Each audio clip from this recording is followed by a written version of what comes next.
नमस्कार।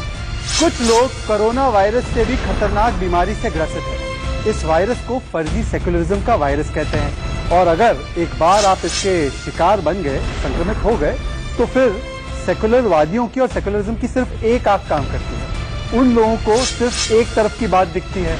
उन लोगों के लिए दिल्ली दंगे एक कौम के द्वारा दूसरे कौम के खिलाफ नरसंहार बन जाते हैं। उनके लिए एक कौम ने हमला किया होता है और दूसरी कौम इसका शिकार हुई होती है। आज आईबी अफसर अंकित शर्मा की हत्या के आरोपी सलमान के खुलासे पर ये संक्रमित लोग क्या कहेंगे, किस तरीके से सुनियोजित तरीके से अंकित को बर्बरता पूर्वक मारा गया, कैसे उसे सलमान के साथियों ने मिलकर निगम पार्षद ताहिर हुसैन के घर से खींचा था, बल्कि उसके कपड़े निकाले गए, उसको निर्वस्त्र किया गया उसका धन पता लगाने के लिए, और फिर 400 बार उसे चाकू से घोंप कर मारा गया, उस पर तेजाब डाला गया। अब अंकित शर्मा अकेला नहीं, कांस्टेबल रतन लाल, राहुल सोलंकी, विनोद कुमार, नितिन पासवान, वीरभान सिंह, संजीत ठाकुर, दिलबर नेगी, फेहरिस्त बहुत लंबी है। किसी को पत्थर मारकर, किसी को जिंदा जलाकर मार दिया गया। पर कपिल सिब्बल, कांग्रेस, ओवैसी और उनके जो तमाम साथी हैं, उन्हें यहां पर कॉम्युनल वायरस नजर नहीं आता, संक्रमित है ना। ताहिर के घर पर जो पेट्रोल बम और तेजाब बम मिले वो उन्हें नजर नहीं आता, संक्रमित है। वारिस पठान, हर्ष मंदर, उमर खालिद, शर्जील इमाम, अमातुल्लाह खान के भड़काऊ बयान सुनाई नहीं देते, संक्रमित है। दिखता है तो सिर्फ एक तरफ का झूठा प्रोपेगेंडा, संक्रमित है। 52 भारतीयों की मृत्यु हुई। मैं हिंदू मुसलमान में नहीं मानता। 52 भारतीयों की मृत्यु हुई है, 526 भारतीय घायल हुए हैं, 371 भारतीयों की दुकानें जली हैं और 142 भारतीयों के घर जले हैं। 52 भारतीयों की मृत्यु हुई। मैं हिंदू मुसलमान में नहीं मानता। 52 भारतीयों की मृत्यु हुई है, 526 भारतीय घायल हुए हैं, 371 भारतीयों की दुकानें जली हैं और 142 भारतीयों के घर जले हैं। Do you want the Muslims to be radicalized? You have radicalized your Hindu community. Please don't radicalize us. We don't want to join ISIS. We are fighting them. We will die saving this constitution. We will hold the constitution dear to us. कोई तो होगा इनको पैसे देके बैठा रहा था, मंडप डाल रहा है, पैसे दे रहा है, पानी है, ठंड है, फिर भी बैठे लोग। थोड़ा सा अंदरूनी ना समझ की भी बात है, समझाने की आवश्यकता थी, कन्विंस करने की। हम जो कहते हैं सबका साथ, सबका विकास, सबको, तो उल्टा है वो। सबका विश्वास पहले ले लो और विश्वास लेने में हम कम गिरे, ये मानना पड़ेगा। दिल्ली में जब जो जितने पुलिस कर्मी हैं वो लगभग 87 हजार हैं। इतने कर्मियों के होते हुए भी दंगे रुक नहीं पाए। और मुझे तो ताज्जुब है कि गृह मंत्री जी ने एक पीआईबी की रिलीज हुई थी 5 बजे शाम को 25 फरवरी को, और उसमें कहा गया कि प्रोफेशनली हमें ये जानकारी मिली है कि ये जो सारी जो हादसा हुआ है वो स्पॉन्टेनियस है, स्पॉन्टेनियस है। ये पीआईबी की रिलीज है, मैं आपको पढ़ भी सकता हूं सदन में। और कल गृह मंत्री जी ने लोकसभा में कहा कि नहीं ये तो साजिश थी, ये तो कंस्पिरेसी थी। तो 25 फरवरी को तो स्पॉन्टेनियस था और कल लोकसभा में कंस्पिरेसी हो गई। ये बदलाव कैसे आया? अब कहा जा रहा है कि लोग उत्तर प्रदेश से आए। तो इतना तो साफ जाहिर है कि पुलिस जो हिंसा कर रहे थे उनका साथ दे रही थी। अंकित शर्मा के मर्डर केस में एक बड़ा खुलासा हुआ है। जी हां, गिरफ्तार किए गए सलमान ने इस बात का खुलासा किया है कि अंकित शर्मा को सबसे पहले उसके ऊपर कपड़ा ढक करके ताहिर की बिल्डिंग में ले जाया गया और उसके बाद वहां पर उसके कपड़े उतरवाए गए वो इसीलिए क्योंकि इस बात को देखना था कि वो शख्स हिंदू है या मुसलमान, और उसके बाद बेरहमी से अंकित को मौत के घाट उतार दिया गया। खुफिया एजेंसी में कार्यरत अंकित शर्मा की हत्या के मामले में सलमान नाम के एक शख्स को दिल्ली पुलिस की स्पेशल सेल ने गिरफ्तार किया है। गिरफ्तारी के बाद ये पता चला है कि अंकित शर्मा को ताहिर हुसैन के घर पहले ले जाया गया और उस दौरान दंगाइयों की भीड़ उसके साथ थी। ये भी पता चला है कि पहले अंकित शर्मा के कपड़े फाड़े गए, उसका धर्म चेक किया गया और उसके बाद चाकुओं से ताबड़तोड़ कई बार अंकित पर कर दिए गए। बात करने के लिए हमारे साथ अंकुर शर्मा मौजूद है, जो कि अंकित के भाई हैं। अंकुर, ये बताएं कि जो जानकारियां अब निकल करके सामने आ रही हैं, उसको देख करके आपको क्या लगता है कि उसके कपड़े फाड़े गए, उसका धर्म चेक किया गया, तो एक तरह से दंगे जो धार्मिक दंगे हो गए थे? सर, हमें तो ये लगता है कि मेरे भाई को सर उन्होंने ये पता लग गया था कि ये एक आईबी ऑफिसर है, इस वजह से सर उसको जान से मारा और इस वजह से उस पर इतनी निर्दयता दिखाई है कि वो एक गवर्नमेंट सर्वेंट था, उसको बुरी तरीके से मारा है, हमें ये लगता है। अच्छा, इस पूरे मामले में आपको जब पता चला था कि अंकित को इस तरीके से मारा गया, उसके बाद आपने अंकित को की बॉडी को देखा होगा, काफी बुरी तरीके से मारा गया था, बता रहे थे कि 400 के आसपास चाकू से हमले किए गए थे। यस सर, बहुत बुरी तरीके से, मतलब सर उसकी हर बॉडी पार्ट में मतलब चाकू के निशान थे सर, मतलब बॉडी को बहुत बुरी तरीके से बिगाड़ा हुआ था, जो पोस्टमार्टम रिपोर्ट में भी आया था। और सर हमें भी मतलब हम बॉडी देख नहीं पा रहे थे, इतनी बुरी तरीके से मेरे भाई की बॉडी भी मतलब खराब की हुई थी कि हम देख नहीं पा रहे थे भाई की बॉडी, इस तरीके से उसकी बॉडी को बिगाड़ा था। तो आज का हैशटैग है दिल्ली राइट ट्रूथ। धर्म देखकर अंकित को मार डाला, पर अब भी दिल्ली में पिरो रहे कुछ लोग सांप्रदायिकता की माला। जब इंसानियत हुई लहूलुहान, तो अब भी कुछ लोग कर रहे इस पर हिंदू मुसलमान। और कल कपिल सिब्बल ने तो बड़ा कन्फेक्शन कर डाला, नागरिकता कानून पर सच बोल डाला कि नहीं छीनेगी किसी की नागरिकता, किसी का हक नहीं छीनेगा। तो सवाल यह भी बनता है कि क्या सीए सिर्फ एक बहाना था, मुस्लिमों को भड़काना था, डराना था, शाहीन बाग करवाना था, दिल्ली में आग लगाना था? आज इन तमाम सवालों के जवाब देने के लिए मेरे पास एक बहुत बड़ा पैनल यहाँ पर उपस्थित है। मैं परिचय कराना चाहता हूँ। पहले स्टूडियो में मेरे जो मेहमान हैं उनसे परिचय करवाता हूँ। मेरे साथ है वीएचपी के राष्ट्रीय प्रवक्ता विनोद बंसल जी, स्वागत है आपका। मेरे साथ राष्ट्रीय मुस्लिम मंच के राष्ट्रीय प्रवक्ता है यासिर जिलानी। मेरे साथ इस्लामिक स्कॉलर, राजनीतिक विश्लेषक हाजिक खान यहाँ पर मौजूद है। मेरे साथ लेफ्ट के बड़े नेता सुनीत चोपड़ा जी यहाँ पर मौजूद है। मेरे साथ बीजेपी से उनके राष्ट्रीय प्रवक्ता जयराम विप्लव जुड़ चुके हैं और मेरे साथ इफ्रा जान जुड़ चुकी है, जो राजनीतिक विश्लेषक है। कांग्रेस की अक्सर वो बातें भी रखती हैं, कांग्रेस के करीब मानी जाती हैं, बीजेपी से बड़ा नफरत करती हैं। शुरुआत में यही रूल है कि 45-45 सेकंड का 1-1 मिनट का सबको वक्त दिया जाएगा। अपनी बात बिना रोक टोक के वो रख सकते हैं, क्योंकि 6 पैनलिस्ट है। सबसे अपील मेरी यही है कि आप लोग सब मंजे हुए खिलाड़ी हैं, मुझसे ज्यादा डिबेट कर चुके हैं। एक साथ बोलेंगे तो किसी की आवाज नहीं जाएगी, 2-2 करके हम फेस ऑफ करवाएंगे जब डिबेट खुल जाएगी, ताकि सबकी बात पहुंच सके। आपसे थोड़ा कोऑपरेशन चाहता हूं। पर चलिए शुरुआत करते इफ्रा जहां से, मुस्कुरा रही हैं। इफ्रा जहां, आवाज पहुंच रही है तो मैं आपको सुना रहा था अंकुर शर्मा की आवाज। अंकित को किस तरीके से घसीटा गया, धर्म चेक किया गया, कपड़े उतार कर 400 बार सलमान के साथियों ने, उनके नाम नहीं लेना चाहता, आप समझ जाइए, 400 बार चाकू घोंप कर उसे मारा। फिर भी आपकी जो मंडली है वो इसे जेनोसाइड बताएगी, मुसलमानों का जेनोसाइड। ठीक है ना? ये विश्लेषण ठीक है? जी, अब मैं आपको जवाब दे देती हूँ। पहले तो बहुत अच्छी बात है शहजाद जी, आपने एक शो इस बात पे रखा, आपने अंकित को के भाई को बुलाया, लेकिन 45 लोग और भी थे जिनका नाम जब पढ़ते पढ़ते आप नाम रुक गए। उन 45 लोगों का नाम आपने क्यों नहीं पढ़ा? क्या उनका धर्म जो था वो प्रॉब्लम क्रिएट कर रहा था? जहां तक अंकित की बात है, अंकित हमारा भाई है और हम चाहते हैं कि उसके कातिलों को सजा मिले, लेकिन हम ये भी चाहते हैं कि जो एक 80 साल की महिला अकबरी जिसको अपने घर में जिंदा जलाया गया, कोई उसकी भी तो बात करे। बार बार एक बार आप कहते हैं कि मुसलमानों ने इस रायट को किया, हम लोगों ने किया, हम लोगों ने साजिश की। इशारों में आप ये लोग बार बार कह देते हैं, लेकिन जब हम कहते हैं भाई मरने वालों के नामों का विश्लेषण कीजिए, अगर हम लोगों ने ही किया होता, सिर्फ हम ही जिम्मेदार होते, तो हम ही ज्यादा क्यों मरते? उस टाइम पे मरने वालों के विश्लेषण के टाइम पे आप कहते हैं भाई उनका तो कोई धर्म ही नहीं होता। जो दंगा करवाते हैं उनका धर्म होता है, जो भड़काते हैं उनका धर्म होता है, लेकिन मरने वालों का धर्म नहीं होता। ये तो वही बात हो गई शहजाद जी, चित भी मेरी और पत भी मेरी। नहीं, ये चित भी मेरी और पत भी मेरी का आपको रोकना पड़ेगा। ठीक है, आपका समय समाप्त हुआ इफ्रा जहां। हाजिक खान साहब, एक सेकंड इफ्रा, आपका समय समाप्त हुआ है। शुरुआत में सबको पहले बोल लेने दीजिए, उसके बाद मैं लौट कर आऊंगा आपके पास, डिबेट खुल जाएगी उसके बाद। हाजिक खान साहब, आपसे एक सवाल ले लेता हूं। ये डिबेट क्यों पैदा हुई? ये डिबेट इसलिए पैदा हुई क्योंकि आप लोग फैजान की बात कर रहे थे, पर अंकित की कोई बात नहीं कर रहा था, रतनलाल की कोई बात नहीं कर रहा था, जो नाम मैंने गिना उनकी कोई बात नहीं कर रहा था। कपिल सिब्बल को कम्युनल वायरस दिखता है तो उनको सलमान में कम्युनल वायरस नहीं दिखता। ओवैसी कहते हैं हिंदू रेडिकलाइज हो गए, पर जो आईसिस का दंपति पकड़ा गया सीए के दंगे फैलाने में, आतंकवादी हमले प्लान कर रहा था, उसमें उन्हें रेडिकलाइजेशन नहीं दिखता। ये एक तरफ की बात जो है ना, इसी से आप लोग जो है ग्रसित है।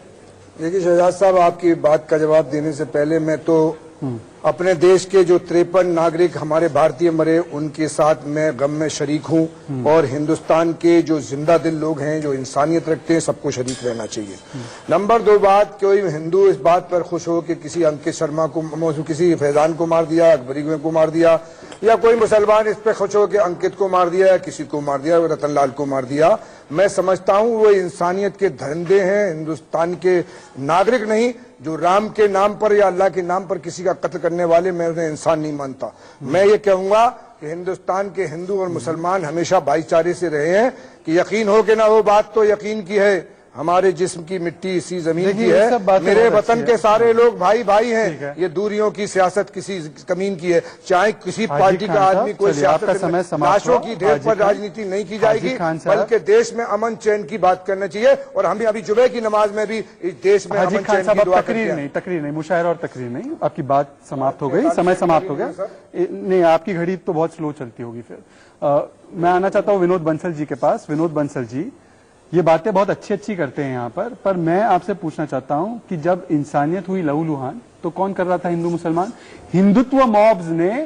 हिंदू मॉब ने मुसलमानों का जेनोसाइड किया, ये वो मंडली कह रही थी। अब यहाँ पर आकर उनके सुर बदल गए, ठीक है, पर जो ये नैरेटिव फैला रहे थे उनके बारे में क्या?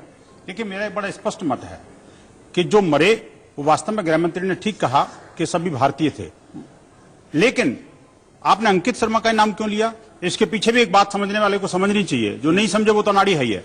मैं कहता हूं अंकित शर्मा चूंकि आईबी का अफसर था, आखिरकार पुलिस का एक बड़ा अधिकारी था, और उस अधिकारी को इसीलिए मारा गया क्योंकि वो उसका इन्वेस्टिगेशन कर रहा था, और वो पुलिस का अधिकारी था, उसको चैलेंज देना चाहते थे। वो लोग वो जिहादी चैलेंज देना चाहते थे कि हम प्रशासन के सामने ये एक दृष्टांत रखना चाहते हैं। दूसरी बात, आखिरकार आपने अंकित को क्यों चुना? मुझे लगता है वो इसलिए क्योंकि उसका जिस तरह से नंगा करके, उसको निर्वस्त्र करके जिस तरह से उसका धर्म चेक किया गया, इससे बड़ी नीचता, इससे बड़ी दुष्टता और इससे बड़ी क्रूरता मुझे लगता मानवीय इतिहास में तो कभी नहीं हुई होगी।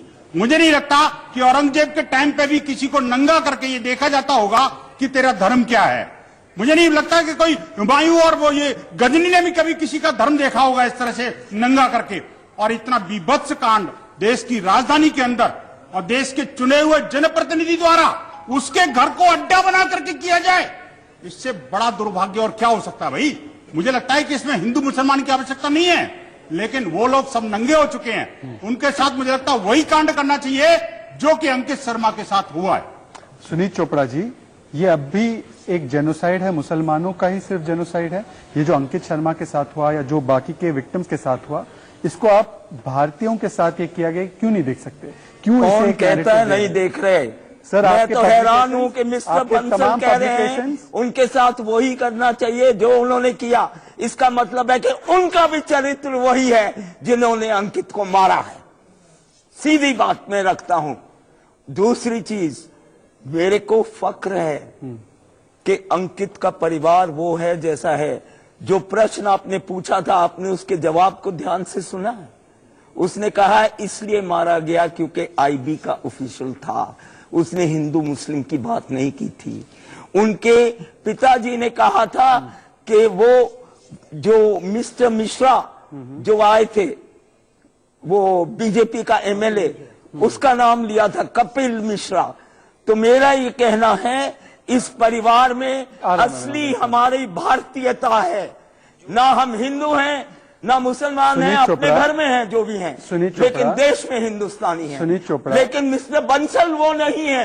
मैं बिल्कुल व्यक्तिगत हमला नहीं। बंसल जी मैं आऊंगा अब बंसल जी वो आपके कान के अंदर नहीं घुसता चोपड़ा साहब।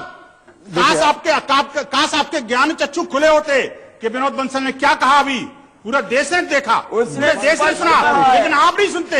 आपके कानों में अगर रोई बजी हुई है तो इसका मतलब इसका कोई निदान नहीं है। विनोद बंसल और सुनील चोपड़ा, दो मेहमान अभी भी बाकी है। एक सेकंड, दो मेहमान अभी भी बाकी है, उनका मौका आ जाए उसके बाद हम डिबेट ओपन करेंगे और मैं ये डिबेट कंटिन्यू करूंगा सुनील चोपड़ा वर्सेस बंसल जी की। पर एक सेकंड, यासिर जिलानी, जयराम विप्लव, मैं आपके पास आखिरी में आऊंगा, पहले यासिर जिलानी से कमेंट लेते हैं।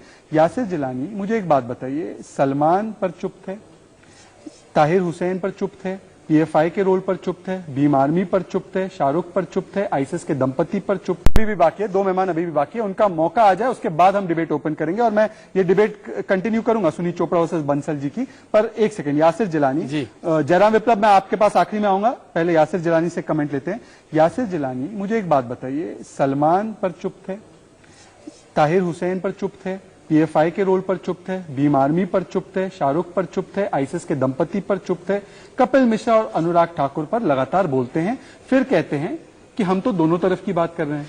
नहीं, देखिए, ये जो रुदाली रोने वाले लोग हैं भारत में, एक तो वामपंथी विचारधारा के लोग हैं और एक तथाकथित जो अपने आप को सेकुलर कहते हैं, वायरस से वो लोग जो हैं वो अपने आप को सिलेक्टिव होके एजेंडा चलाने की कोशिश करते हैं।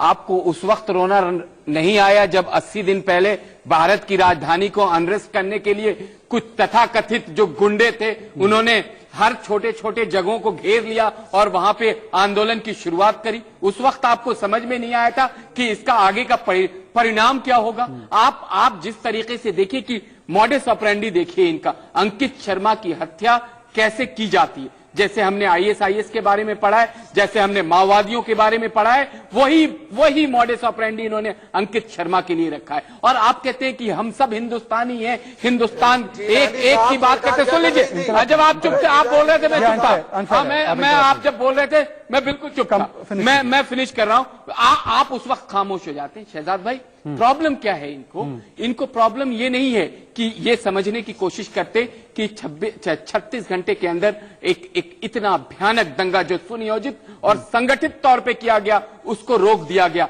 दिल्ली पुलिस के ऊपर ये किस तरह के लांछन लगाते हैं, शुरू से लगा रहे। जब सीएए का यह आंदोलन शुरुआत हुई और सीएए का आंदोलन क्यों शुरुआत करी, तब आपने सवाल नहीं उठाया। जो झूठ और भ्रम को लेके आप लोगों के दिमाग में ये दिया कि मुसलमानों को भारत से बाहर कर दिया जाएगा, डिटेंशन सेंटर में बहुत बड़ा पॉइंट, एक सेकंड, जेल में भेज दिया जाएगा। यासिर ने बहुत बड़ा पॉइंट उठाया है, मुझे बीजेपी, यासिर आपका समय खान, एक सेकंड, एक हमारी जो इफ्रा जान है उन्होंने कह दिया नहीं, वो पर्सनल बाद में, अकबरी दी का जो नाम लिया है उसमें उनकी जो हत्या हुई है उसके हत्यारों को जेल हो गए, उनके हत्यारे जेल चले गए। नाम बता देता हूँ, सुमित है, त्रिलोकी है, ठीक है, यासिर हाजी खान, एक सेकंड, प्लीज दोनों स्टॉप, यासिर बस यासिर, पुलिस नहीं, अब मुझे बीजेपी के पास चलना है।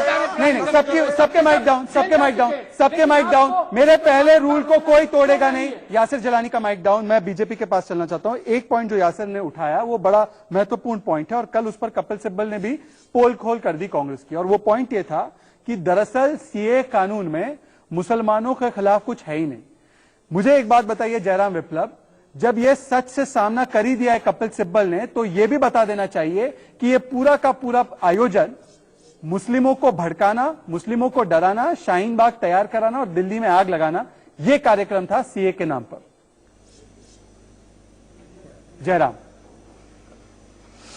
देखिए, ये सारी जो चीजें हो रही हैं देश में, दरअसल 2014 में जैसे ही नरेंद्र मोदी जी प्रधानमंत्री बनते हैं तो लगातार 5 सालों का जो शासन रहा मोदी 1 में, उसमें यह साबित हो गया कि मोदी जी सबका साथ, सबका विकास और सबका विश्वास लेकर के चल रहे हैं।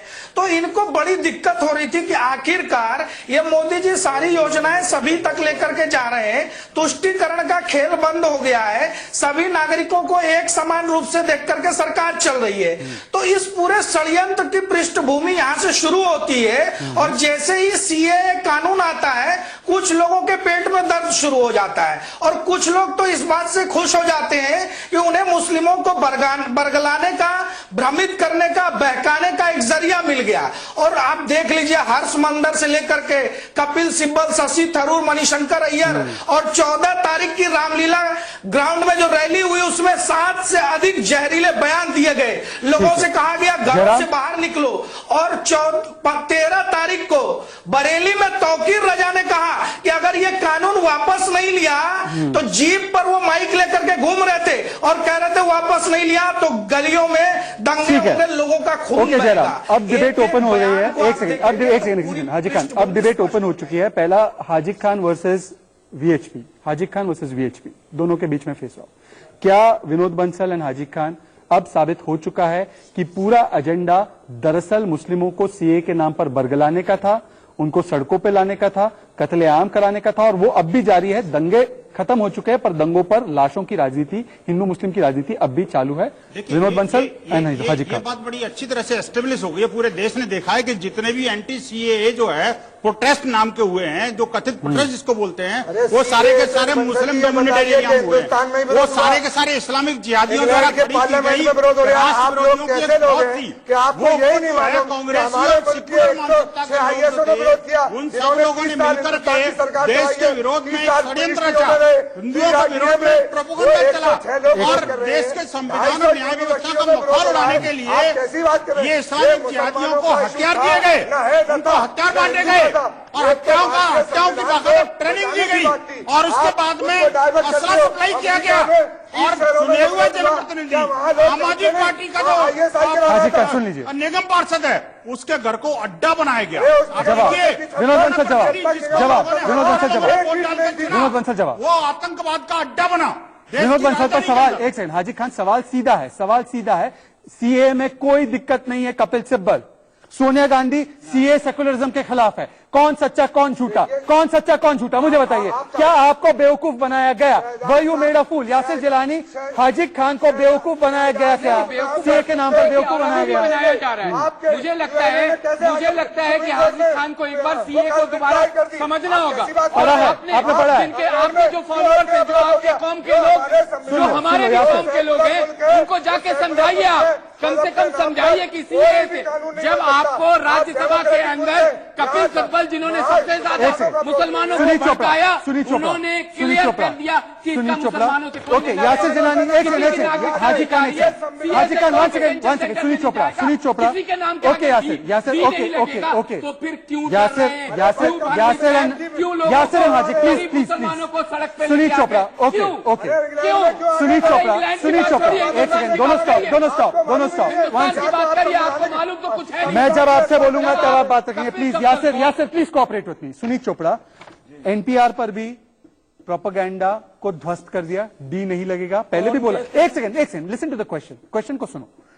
एक second, please listen. Sunil Chopra, please listen to the question को सुनिए सर।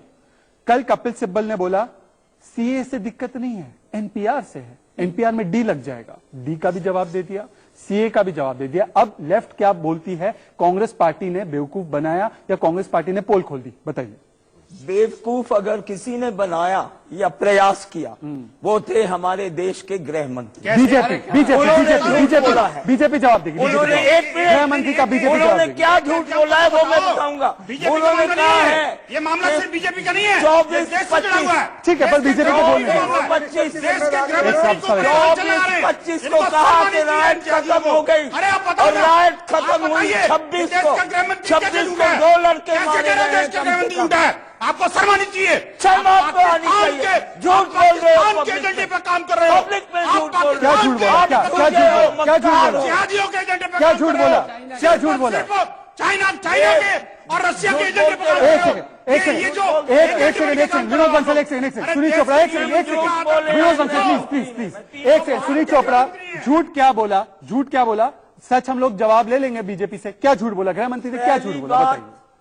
उन्होंने जब पुलिस की सर एनपीआर और सीए पे बताइए, एनपीआर और सीए पे बताइए। Are you expose? क्या आप एक्सपोज हो चुके हो? क्या आपका पर्दाफाश हो चुका है? बीजेपी राज्यसभा में होम मिनिस्टर ने कहा है जयराम विप्लव जाएगा। कल क्या बोला? जयराम विप्लव इनटू द डिबेट। जयराम विप्लव की बात, जयराम विप्लव एंड सुनील चोपड़ा, सुनील चोपड़ा जी, उसके बाद कहा ये प्लान था। सुनील चोपड़ा के पिता को मिसकोट किया, जिसका पूरा का पूरा खुलासा उसके पिता और भाई ने कर दिया था। उन्होंने वॉल स्ट्रीट को कोई इंटरव्यू नहीं दिया, उसके बावजूद वो अभी यहाँ पर झूठ बता रहे थे कि टेलीविजन पे आया, कपिल मिश्रा का नाम लिया। नंबर 1, टेलीविजन पे आया वो, कल इनके जो बड़े टेलीविजन पे आया है। जो उन्होंने संसद के भीतर ये झूठ बोलने का टेलीविजन पे आया है। 1100 मुस्लिमों को अपने झूठों से साफ हो जाओ, नहीं तो देश बर्बाद करोगे। 2647 पकड़े गए लोगों में जिनको दंगे के आरोप में पकड़ा गया, उसमें केवल 1100 लोग मुस्लिम थे। तो ये एक तरफ का आईना दिखा करके लगातार देश को झूठ बोलने का काम करते हैं। मिश्रा जैसे लोगों का किया हुआ है। क्या इनको सवाल केवल वो यही नहीं दिक्कत है? सवाल वो नहीं है। विनोद बंसल एंड इफ्राजान सवाल क्या है? एक सेकंड, विनोद बंसल सवाल क्या है? विनोद बंसल सवाल मेरा तो सुन लीजिए ना। सवाल ये है, क्या शाहीन बाग की दादियों को बेवकूफ बनाया कांग्रेस ने ठंड में बैठाकर? विनोद बंसल एंड इफ्राजान, शाहीन बाग की दादियों को बेवकूफ बनाया, अपने नानियों को बेवकूफ बनाया, इस्तेमाल किया। बहुत शर्म माननी चाहिए आप लोगों को, बहुत शर्म माननी चाहिए आप लोगों को कि जो पॉलिटिकल पार्टी बेटी बचाओ बेटी पढ़ाओ का नाम लेती है और वही शाहीन बाग की महिलाओं को बेवकूफ बोलती है। एक महिला अपने लिए नहीं सोच सकती क्या शहजाद भाई? मुझे भी किसी ने बेवकूफ बनाया क्योंकि मैं तो महिला हूँ, मेरा तो दिमाग कम है। शर्म माननी चाहिए आप लोगों को ये बोलने में कि एक महिला है तो बेवकूफ तो बनेगी। आप कहाँ से हो गए हैं? हमारा देश देवियों को पूजने वाला देश है। आपके मुंह से ये बात करते टाइम आपको शर्म नहीं आती? हम देवियों को पूजने वाला देश की बात कर रहे हैं। शर्म किसको आनी चाहिए?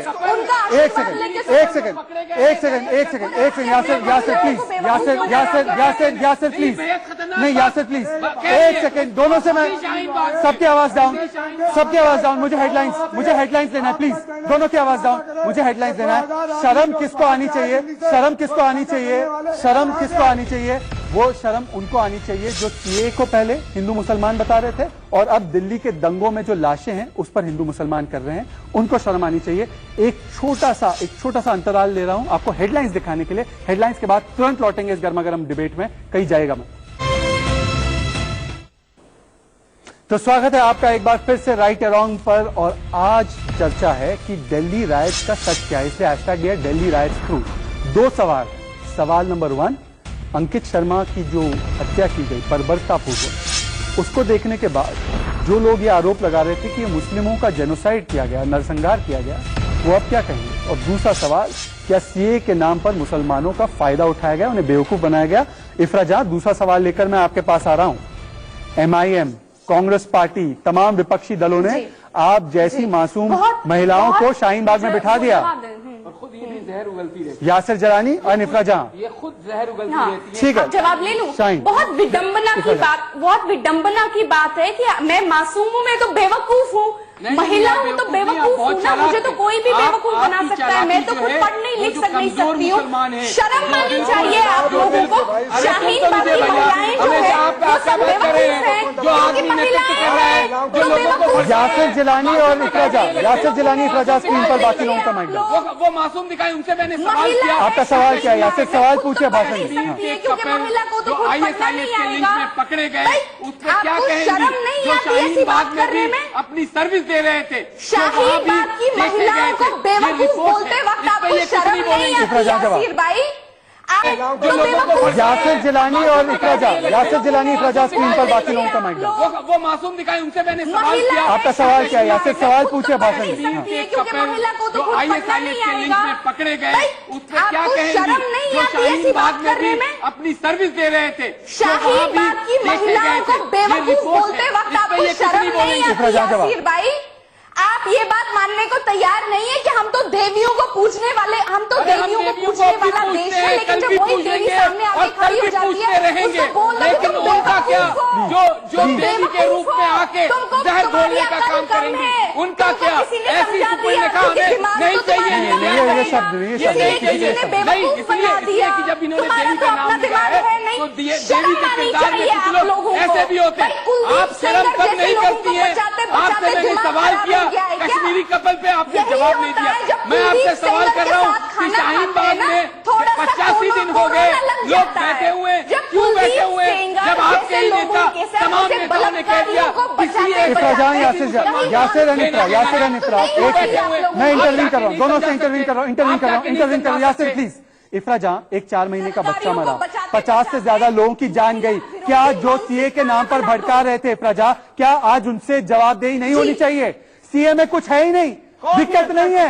कपिल सिब्बल ने कहा, कपिल सिब्बल ने कहा, विनोद बंसल, कपिल सिब्बल ने कहा, कपिल मिश्रा से जवाब लो। मिश्रा ने कपिल मिश्रा और कपिल सिब्बल में बहुत अंतर है। कपिल सिब्बल ने कहा, विनोद बंसल बताइए। लेकिन जहाँ तक शर्जील की बात है, वो जेल में है। अच्छा, आप नहीं मुझे बताइए कि कपिल सिब्बल को क्या हो गया था उस दिन, जिस दिन उन्होंने कहा क्या कपिल सिब्बल के खिलाफ है? क्या ये जेल में नहीं है? शर्जील जेल में नहीं है, शाहरुख जेल में नहीं है, और जगह जगह जो हमारे साइड के कट्टरपंथ थे वो जेल में है।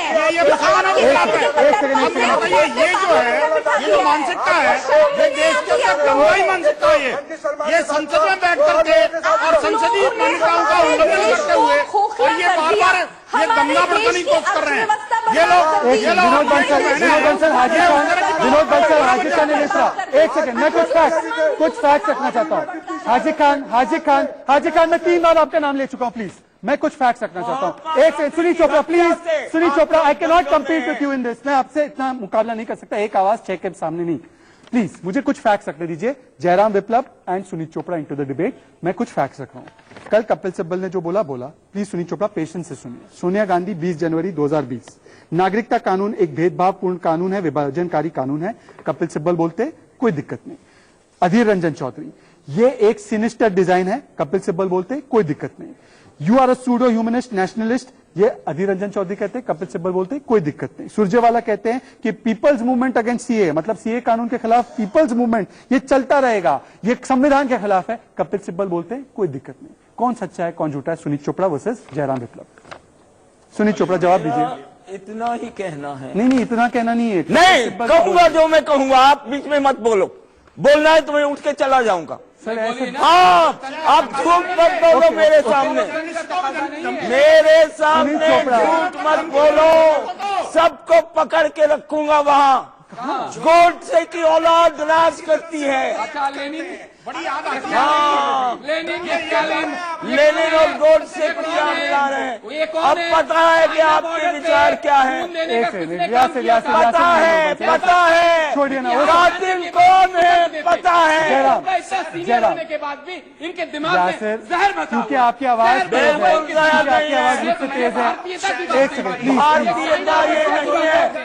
है, एक सेकंड मैं ये डिबेट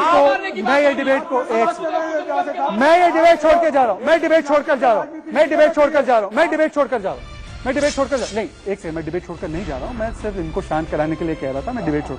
सुनील चोपड़ा मेरे अच्छे दोस्त, मैंने आपसे सवाल पूछा, मैं फिर से सवाल पूछता हूँ, सिर्फ एक सेकंड, सुनील चोपड़ा प्लीज मैं आपसे रिक्वेस्ट कर रहा हूँ, why are you forcing me to do this? Sunil Chopra and Vinod Bansal please, मैं आप लोगों को कंट्रोल नहीं कर पाऊंगा, स्पीकर जब नहीं कंट्रोल कर पाते हैं। सुनील चोपड़ा वर्सेस जयराम विप्लव। कल कपिल सिब्बल ने बोला कि सीए में कोई ऐसी बात नहीं है जिससे कि नागरिकता छिने। अब सुनील चोपड़ा से मैं कह रहा हूं कि क्यों बेवकूफ बना रहे थे? कोई बेवकूफ नहीं बना रहा। जयराम विप्लव को बोलने दीजिए। जयराम विप्लव एंड सुनील चोपड़ा, जिसमें आपने धर्मों के अंतर के जनीस कपिल सिब्बल रॉन्ग सिटीजनशिप देना चाहा है। जयराम विप्लव हिंदुस्तान के संविधान के खिलाफ। ओके, पर जयराम विप्लव कपिल सिब्बल क्या बोल रहे थे? शहजाद भाई कपिल सिब्बल ने वही कहा है जो सितंबर 1947 को महात्मा गांधी ने कहा था, जो 1950 के नेहरू लियाकत पैक्ट में नेहरू जी ने सिग्नेचर किया था, जो 2003 के दिसंबर में मनमोहन सिंह बतौर राज्यसभा में बोल रहे थे, जो तत्कालीन मुख्यमंत्री रहते हुए राजस्थान के अशोक गहलोत साहब कह रहे थे, वही ममता बनर्जी जब विपक्ष में थी तो संसद में कह रही थी। आज कांग्रेस पार्टी अपने स्टैंड से हट क्यों रही है? सवाल ये है, छोटे मोटे लोग डिबेट में पैनल में कुछ भी बोल करके अपना ध्यान खींचना चाहते हैं वो बोले, लेकिन देश की सबसे पुरानी पार्टी जिसका कमिटमेंट रहा है वो पार्टी अगर इस बात को कहती है कि सीए गलत है तो ये शर्मनाक है। और उस पार्टी के ठीक है Jairam, Haji Khan on the screen with Vinod Bansal, Haji Khan CA को सही ठहरा रहे हैं। ठीक है, हाजी खान जो एंटी हिंदू सेंटिमेंट के बीज बोए गए ना, वो इसी मूवमेंट से, Shaheen Bagh anti CA movement से, अरे हिंदू ये कर देंगे, ओम को गाली, स्वस्तिक को गाली, आपने फिर हिंदुत्व की कब्र खुदेगी, सारे नारे उसी मूवमेंट में लगे और फिर हुए दंगे। Vinod Bansal, am I saying wrong? मैं गलत बोल रहा हूँ क्या? विनोद बंसल एंड हाजी खान। शाहीन बाग में होली मनाई गई, शाहीन बाग में यज्ञ हुआ, शाहीन बाग में कीर्तन हुआ, शाहीन बाग में गुरबानी हुई, शाहीन बाग में बुराखानी हुई, शाहीन बाग के अंदर हिंदुस्तान का कमल नहीं, हिंदुस्तान का गुलशन बन। शाहीन बाग क्यों हुआ?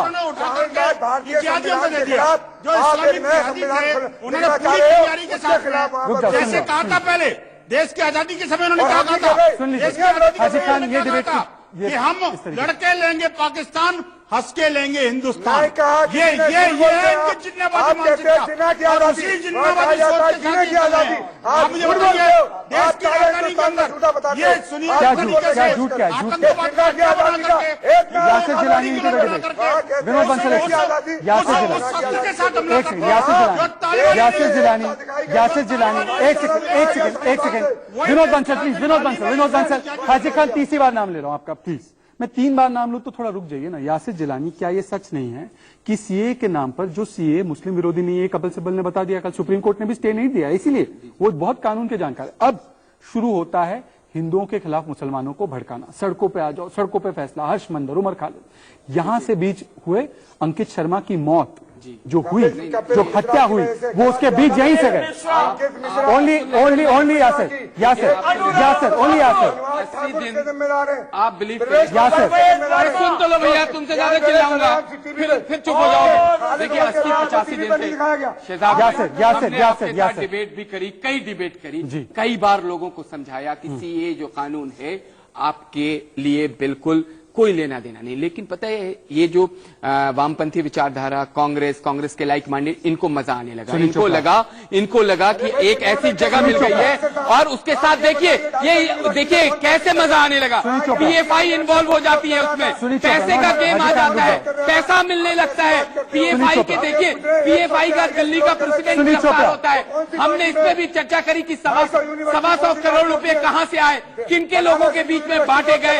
ये जो पश्चिमी उत्तर प्रदेश के सारे जिले हैं, 4000 से लेके 49,000 तक बैंक में जमा किए गए, उसके बाद सडनली उस अकाउंट को बंद कर दिया गया। ये था इनका सुनियोजित लेकिन इनको समझ में नहीं आया। समझ रहे थे कि इस पे कौम निशाने पे आ जाएगी, हिंदुस्तान में भी दुनिया में भी। लेकिन हाजी खान जैसे लोग, प्लीज मिस्टर हाजी खान, मैं आपसे रिक्वेस्ट कर रहा हूँ, please don't spoil my debate. Haji Khan, I request you. नहीं, आप रुक जाइए।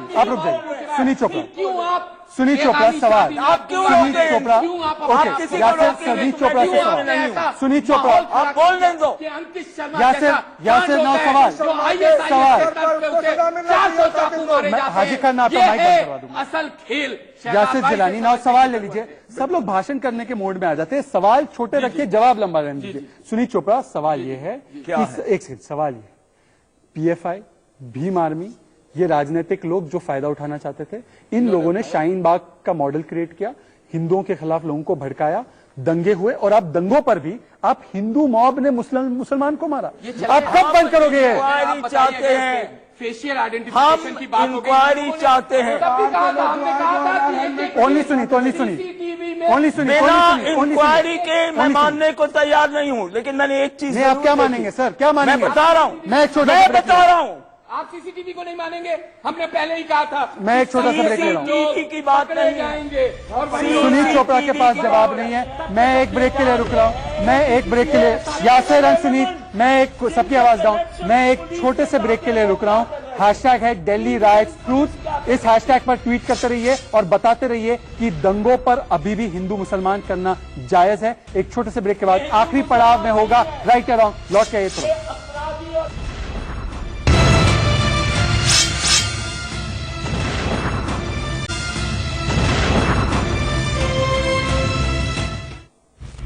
तो आखिरी पड़ाव में है राइट या रॉन्ग, और बस क्लोजिंग कमेंट्स के लिए मैं अपने मेहमानों के पास एक एक करके जाना चाहता हूं, सबको मौका मिलना चाहिए। जयराम विप्लव बीजेपी से मेरे साथ राष्ट्रीय प्रवक्ता जुड़े हुए। जयराम विप्लव, क्या अब जो मंडली ये कह रही थी कि ये जेनोसाइड है, जो मंडली सीए पर धमका रही थी, भड़का रही थी, क्या उनको माफी मांगनी चाहिए, इफ्रा जहां को माफी मांगनी चाहिए? जयराम विप्लव, क्लोजिंग कमेंट। देखिए, निश्चित रूप से ये स्थिति बन गई है कि उनको अपने बयानों के लिए माफी मांगनी चाहिए। वो आईने को एक तरफ से देखने की और दिखाने की कोशिश कर रहे हैं। अब देखिए, कंगारू कोर्ट चलाने वाले अगर बाकी चीजों पर कहें उन्हें विश्वास नहीं है तो ये बहुत हास्यास्पद लगता है। अब मैं एक छोटा सा बात आपको बताता हूँ और अपनी बात को खत्म करूंगा। 2647 लोगों को दिल्ली पुलिस ने पकड़ा है, जिसमें ओवैसी साहब ने कल कहा कि 1100 मुस्लिम पकड़े गए जो निर्दोष उनको लगते हैं। अमानतुल्लाह खान अभी भी ट्वीट करके ताहिर को बचा रहे हैं और कह रहे हैं कि ताहिर का कसूर सिर्फ ठीक है कि वो मुस्लिम क्लोजिंग कमेंट है, सबको मौका मिले, सबका मौका मिले। इफ्राजा कमेंट, मुस्लिम इफ्राजा जवाब दीजिए। बिल्कुल बिल्कुल, मुझे लगता है कि अमित शाह जी को, जी आप बात सुन लीजिए ना, सुन लीजिए। मुझे लगता है अमित शाह जी को 9 बार बोलना कि पहले सीए आएगा फिर एनआरसी आएगा, क्रोनोलॉजी समझ लीजिए, इन बयानों को छोड़ लीजिए।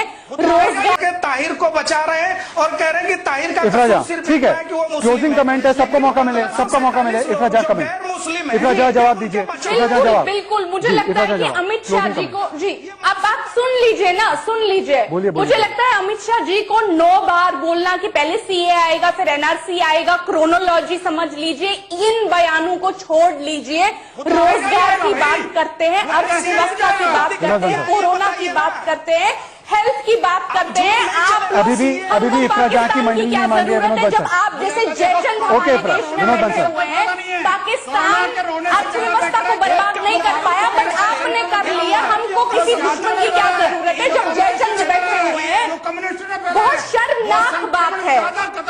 जनता देख रही है, 20 सेकंड, जनता देख रही है हमारे देश का इस हालत में। विनोद बंसल कह रहे हैं ये संक्रमण, एक second Vinod Bansal, closing comment हो गया। विनोद बंसल कह रहे हैं, एक सेकंड विनोद बंसल प्लीज, विनोद बंसल वो कह रहे हैं, इफ्रा आपका क्लोजिंग कमेंट हो गया। हाजिक खान, ये संक्रमण कोरोना से भी खतरनाक है, एक तरफा बात, एक तरफा झूठ। देखिए, मैं दिल्ली वालों से और देश वालों से ये कहूंगा, हमने कोई शायरी मत बता, शायरी नहीं, कोई भी मरे, हिंदू मरा या मुसलमान, उन पर राजनीति करने वाले शैतान हैं, इब्लीस हैं। मैं उनके खिलाफ हूँ। चाहे जो भड़का रहे थे वो भी इब्लीस है, यासिर जिलानी जो भड़का रहे थे सीए पे वो भी इब्लीस है, शैतान पे बोलने लगे। लहू का रंग हल्का और गहरा हो नहीं सकता है। ऐसे लोगों से हाथ जोड़ के गुजारिश है कि दिल्ली और भारत के मुसलमानों को भड़काना बंद करिए। सीए के कोई भी मुसलमान इम्पैक्ट का रिजेक्ट नहीं कर रहे।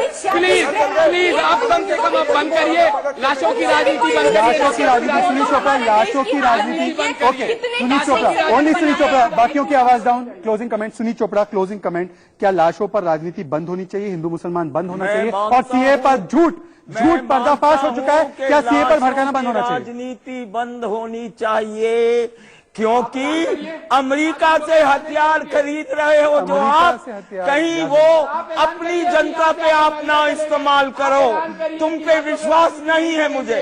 नफरत की राजनीति नहीं करेंगे, जहर नहीं उगाएंगे, जहर नहीं बोएंगे। आप कहिए। चलिए आज के लिए यासिर जिलानी, हाजिक खान, मौलाना हाजिक खान, इमाम हाजिक खान, इस्लामिक स्कॉलर हाजिक खान, ये चुप कराने के तरीके होते हैं सर, आप नहीं जानते।